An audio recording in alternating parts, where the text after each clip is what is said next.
Good afternoon, students. Is it visible? Yes, sir. Yes, sir. Yes. Good afternoon. As I said, today is the first introductory session of English. So, it is introductory as well as orientation program of English. Though we have already conducted one session and I have already shared more than 2 videos of different topics, today would be the formal orientation come introduction of our course that is entitled as English. And as you can see on the screen, the course code is 22101. Remember this course code you need to remember throughout your semester, first semester and second semester, because even in oral examination, one question is asked, tell me the course code, and most of the time I have found the people who are not regular, they fail to tell even the course code. And if you fail to tell the course code, the examiner, the panel member may not ask you the next question. He will simply say thank you very much, we'll see you in next semester if you could pass this one. I hope you are understanding the importance of the course code. The course code of English is 22101 and it is applicable to all branches of diploma in engineering and technology. So let us begin. Why this course has been introduced? This has been introduced in iScheme, and most of the time the guidance is in the setting of this syllabus cum curriculum is taken from NITTR Bhopal. Most of the NITTR, they are working for upgradation of curriculum and their help is taken. Even MSBT has taken the same help, and based on their guidance and their research, this topic English, which has got #1 preference by all industry men as well as the academician, this particular syllabus was finalized. And the rationale behind it, rationale means why this course, why English course has been introduced to engineering students. This course has been introduced, it is because #1, English is inevitable in globalization, and we all know what exactly globalization is. Globalization means now we are connected. One person who is staying in India can wear the clothes manufactured somewhere in Japan. The Alfonso mangoes that are available in India, now every person from the world, from any corner of the world, can test it. It is because we are very close, because of the transportation, because of the communication, and because of the advancement in the technology. In every field, we are connected. We are one village now. We are not separated into countries and into different states. We are one global village. And in this particular village, as I said in my previous lectures, more than 4,000 languages that are live and people use them to communicate. And it is not possible for a single person to understand and learn all these languages in order to communicate with the different people from different countries. And that's why one link language has been introduced to communicate and to interact with the people around the globe. That language is English. And that's why in English, this in globalized era, English language is used as link language. And being an engineer, which is the global field, engineering is the global field, which is not limited to Maharashtra or India, it is all over the globe. You guys can go to any corner and can deliver your task, can deliver your knowledge and skill, but you need English language in order to deliver and interact with so many people.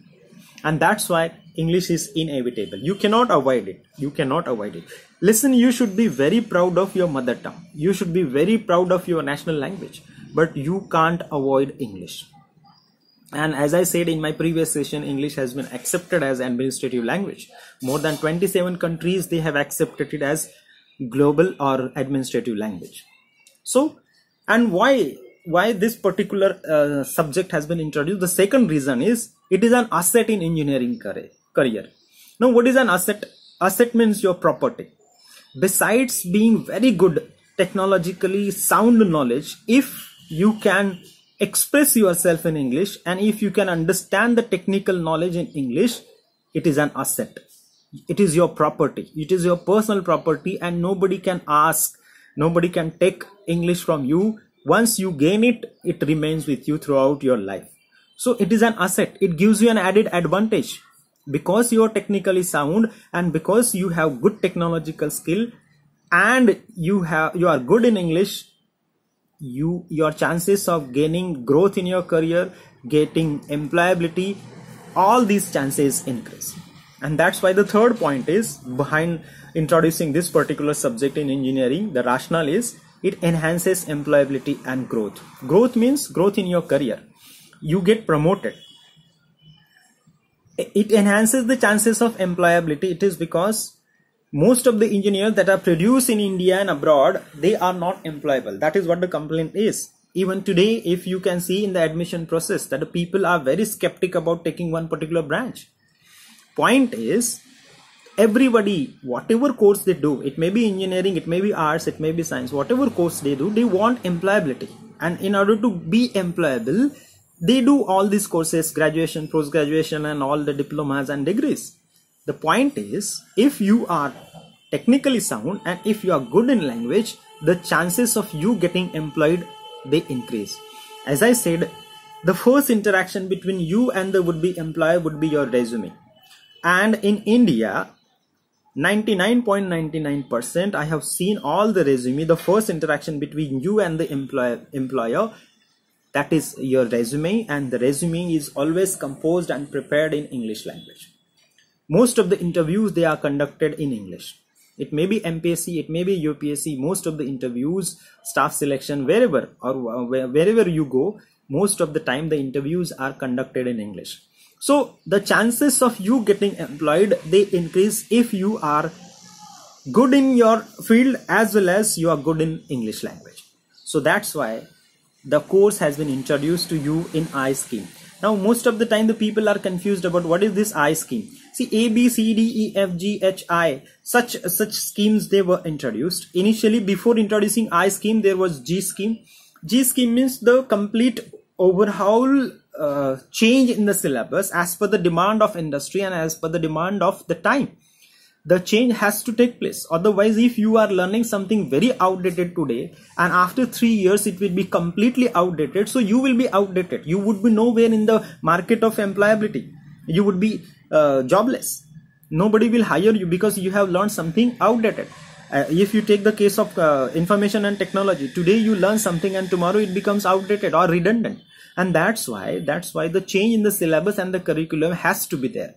So we have tried to incorporate all the changes that are demanded by industry, that are demanded by the employers, and this course has been designed. And as I said, when the survey was made what kind of curriculum has to be there in a diploma college, the first preference was given that the engineer should be introduced with good English and communication skill. So this course has got highest ranking in the curriculum setting. So you are lucky enough that you are the student of I-Scheme. Now, what kind of competencies developed through this particular course? See, why I am talking about all these things? Because unless and until we know what exactly we are going to do and why we are going to do, the target, or we don't get motivated to learn it. For example, because it is the course, it is one of the subjects and that's why we have to learn it. It's not so. There is a rationale. As I said, there is a reason and you should be aware about the reason. You should be aware of what exactly we are going to do through this course. What is the target? What is the outcome of this particular course? And unless and until you know the outcome of this course, you won't be motivated to learn it. For example, if I tell you that if you score 99% marks, you will be given 1 crore rupees as a prize money. So you get motivated that 1 crore prize money is there. So let me start working on it, and everybody works for it. Point is, you know the target. Similarly, if you want to go want to go for a picnic, first of all, you decide the place where you want to go, and accordingly you start your transportation, your communication and everything. You prepare accordingly. So similarly, what kind of competency you will gain out of this? Competency means a skill that you will gain out of this particular course. As you can see on the screen, the aim of this course is to help students to communicate in English in spoken and written form effectively. Underline the word effectively. And as I said, I think I gave you one message on WhatsApp group also, that you keep your pen and notebook handy so that whatever you feel important, you can note it down. And I want everyone to note it down. that the aim of this course is to help students to communicate in English in spoken and written form. And the last word is very, very important, effectively. Now, why effectively? Because everybody communicates, but everyone is not effective. So, whatever language you select to communicate, you need to be effective. And unless and until you become effective, the task is not done. Whatever you want the people to do, or whatever task you want to be done by others, unless and until you tell it effectively, it won't be done. So what's the use of our communication? That's why whatever spoken and written English that you learn out of this course, if you are not effective in it. Now, what makes you effective? It may be selection of word, it may be selection of your tone, it may be selection of your paralanguage that we are going to learn. So unless and until you all these techniques and technicalities in your communication, it may be written and it may be spoken, it won't be effective. Effective means the effect won't be visible over there. So if you simply communicate and there is no effect, there is no point in communicating. So whatever communication, spoken or written in English that you do, make sure that it becomes effective and you get the positive result or expected effect on the audience. And that's why this course has been introduced to you guys. Now, out of this, what exactly you are going to get? Outcome. The outcomes are very necessary. As I said, from National Board of Accreditation point of view, the outcomes and the objectives of any course that are very important. Course means the subject. Henceforth, you are not going to call it subject. Every subject, it will be entitled as course for you guys.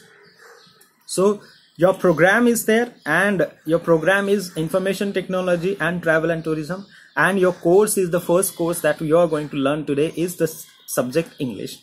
So out of this course, what exactly you are going to gain? So number one, as you can see, formulate grammatically correct sentences. Remember, most of us are from Marathi medium or Hindi medium. So we have one habit of translating the things.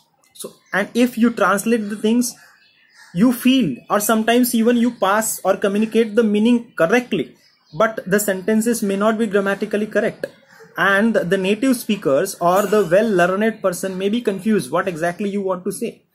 For example, if you are simply fed up of any task or any program or any work that you are doing, and if you say in Marathi, "Majha naki 9 ale," and if you try to translate it in English, literally, so 9 came to my nose. So if you say so, nobody will understand what exactly you are trying to say. So grammatically you may be correct, but the sense wise you are wrong. So besides being grammatically correct sentences, you must make sure that you are sensible, whatever sentences that you are using. Make it a point that you are grammatically correct. And in order to be grammatically correct, the first thing that you must learn is tenses. Tenses should not tense you in this already tensed life, and if tenses tense you in this already tense life, you will be completely tensed.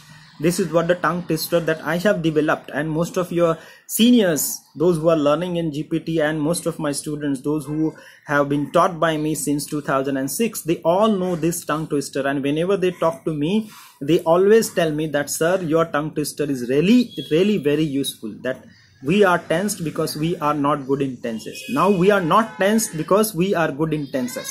So make sure that you are good in present, past and future tense that you are going to use. So first thing, the first course outcome of this English is that you need to be grammatically, you need to formulate or make grammatically correct sentences. Number two is summarize and comprehend passages. See, there are two types of passages that will be given to you: seen passages and unseen passages. And you need to summarize them and comprehend them. Now, how the summarization and comprehension tested? It is tested by asking you questions. It is tested by asking you write a summary of that particular passage. It may be a lengthy chapter, it may be a lengthy passage, it may be very small or short paragraph which is technical, and you are asked some questions. I think you have been doing this since your 5th standard or 6th standard, that the paragraph will be given and some questions will be asked. But it is not that limited. And why you need to summarize and comprehend passages? It is because in engineering, you would be getting so many manuals, you would be getting so many processes, you would be getting so many theories. and the books of every course would be so bulky that you would be getting the headache that how can I go and read this much bulky book, or how can I understand this complicated theory. And in order to do that, first of all you should read it. It may be very bulky book of 1000 pages and 2000 pages. It may be strength of material, or it may be about C++ and Java, the languages that IT people are going to learn, or it may be about how to find out the different tourist places in abroad and in India, and the specialty of these places from travel and tourism. So the books are very bulky, the historic places and their importance. Unless and until you tell the people who want to go for picnic, they won't be motivated to go and visit the places. So the things are very bulky. So how will you tell the people in a nutshell, unless and until you comprehend or summarize the whole passage or the whole book? So first you need to read it, understand it. Understanding means comprehending it, and then put it across. So it may be engineering manual, it may be any brochure, it may be any process, it may be any theory, it may be any C++ or Java or any other language. You have to read huge material, but you have to summarize it in a nutshell. You need to put it across so that the person can understand. Even in interview also, if you are asked what is the major difference between C++ and Java, major differences, if you can quote one or two, and you can quote one or two only when you have understood it, and you will understand it only when you have read it, and then you can summarize it and put it across. And that's why the point number 2 is very important from that point of view. And in order to summarize, and in order to comprehend, and in order to put it across, you need to formulate grammatically correct sentences. Unless and until you do that, the people won't be able to understand what exactly you want to say. Fine.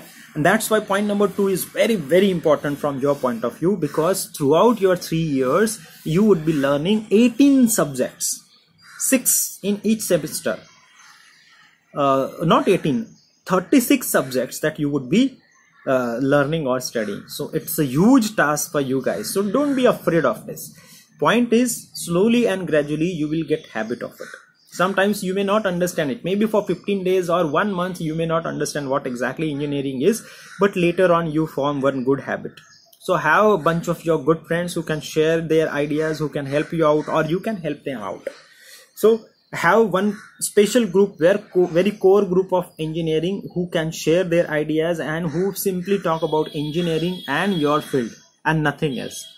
So, and the third outcome of this particular English course is compose dialogues and paragraphs for different situations. As I said, when you become an engineer, it's not that every time you are going to work on computer. It's not that every time you are going to work on machines. It's not that every time you are simply taking the people for excursion for any picnic spot. No, you, in order to convince the people to visit particular tourist place, in order to make good business, you need to have dialogue with them. Now dialogue means when two people talk and interact with each other.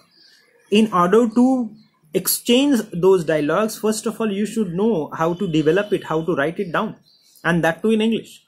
It may be your any regional language. Once you have formed a good habit, once you can frame good dialogues, you can interact with the people. Similarly, the paragraphs, as I said, if someone asks you, write an email about one tourist destination, why one should visit. If you are asked to make a good presentation about the different tourist places, attraction of the tourists, write one paragraph or two paragraph about one particular destination. It may be you are asking the people to visit Burj Khalifa. It may be you are asking the people to visit Singapore. It may be you are taking all your customers to Singapore or any other destination, or it may be any academic excursion.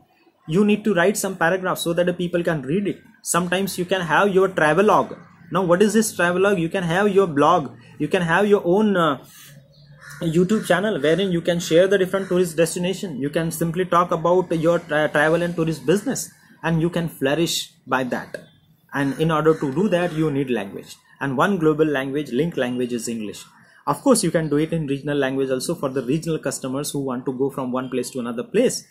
Point is, you should be able to make or form or frame good sentences. You should be able to have dialogue with your people, customers and consumers. For IT people also, I would say that if you want to interact with the technocrats from Google, from any other TCS or any other company, you need to frame good dialogue.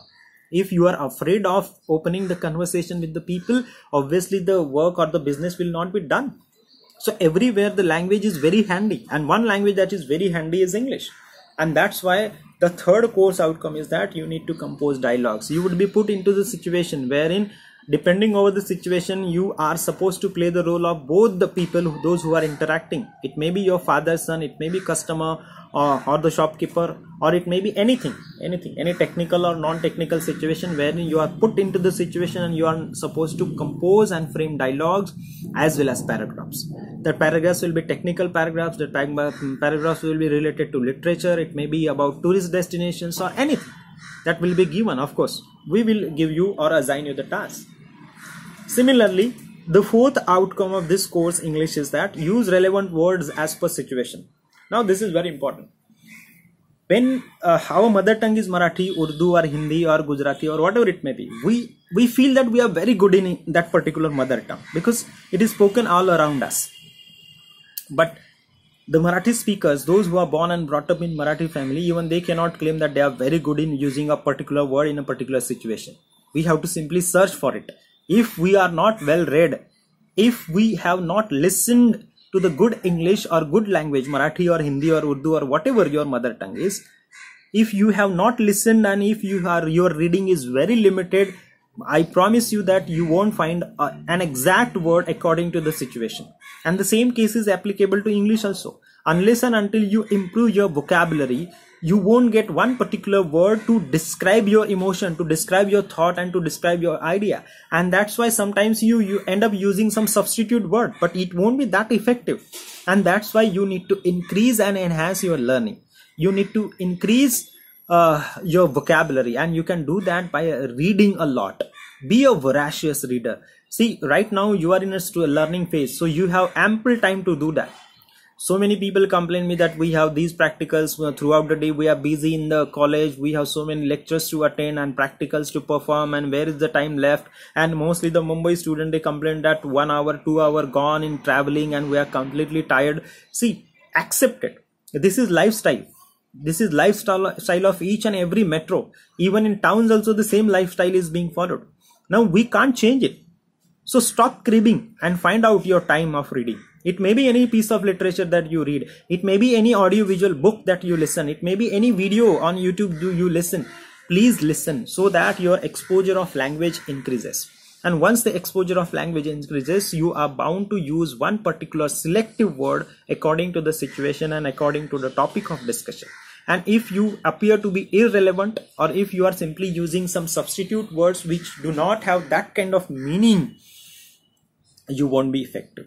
And that's why you need to use relevant, very apt, suitable words as per the situation, as per the topic of discussion. So enhance your vocabulary. Start from today onwards. Now deliver speeches to express ideas, thoughts and emotions. Imagine that you are an expert in one particular language. It may be Java or C or C++, and you are invited to deliver a talk about it. How will you do that?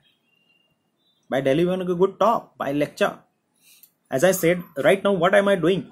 Whatever knowledge I have about English course and whatever I have prepared throughout the course, I am delivering it. And which language I am using? The link language, that is English. My point is, I know most of you are from Marathi background, most of you are maybe from Hindi background, or some of you are from Urdu background, but I cannot master it. Or if I decide, doesn't matter, I am a master, I cannot deliver a talk or a lecture or a speech in all these different languages. No, and forget about the technology that translates you within a second. But again, as I said, nuances of translation are always there, and doesn't matter you are trying to say something, you may end up delivering something else in the process of translation. So that question of translation is also out of question. My point is that you need to have a good language, that is one language, English. So if you are delivering an effective speech about your knowledge, the people will start appreciating you. As you can see on YouTube, YouTube is full of so many videos. Some are useless, some are a little bit useful, and some are really, worthwhile to read and listen. As I said, even I also, my favorite speaker is Chimamanda Adichie. Even Fareed Zakaria is also good. Then you have very good speaker, Mr. Harsha Bhogle. Shashi Tharoor is all-time favorite of mine. So whenever I feel that I haven't got the daily dose of English, somewhere I need to be exposed with. So I go on to YouTube and listen to Chimamanda or listen to Shashi Tharoor, or sometimes listen to Harsha Bhogle. Sometimes I listen to Harshit Zakaria. There are so many good speeches delivered on TED.com. There are some competitions about public speaking. One very good speaker, they get international platform to speak on. My point is, once you get the chance, you have to listen to good English. Unless and until you enhance your exposure of good speeches, you won't be able to deliver a good speech. So start doing that. Yes. Now, most of the time the people are worried about examination, because everybody feels that the result of examinations, that is what they matter. And they are not, incorrect in thinking so. As of now, most of you are worried about what happens due to Corona, whether there would be regular college or no, whether there would be examination online or not. So all these things are related to examinations. For this course English also, we have examination scheme. Now what is the scheme? The scheme is theory part. Now theory part, first of all, we will talk about theory part.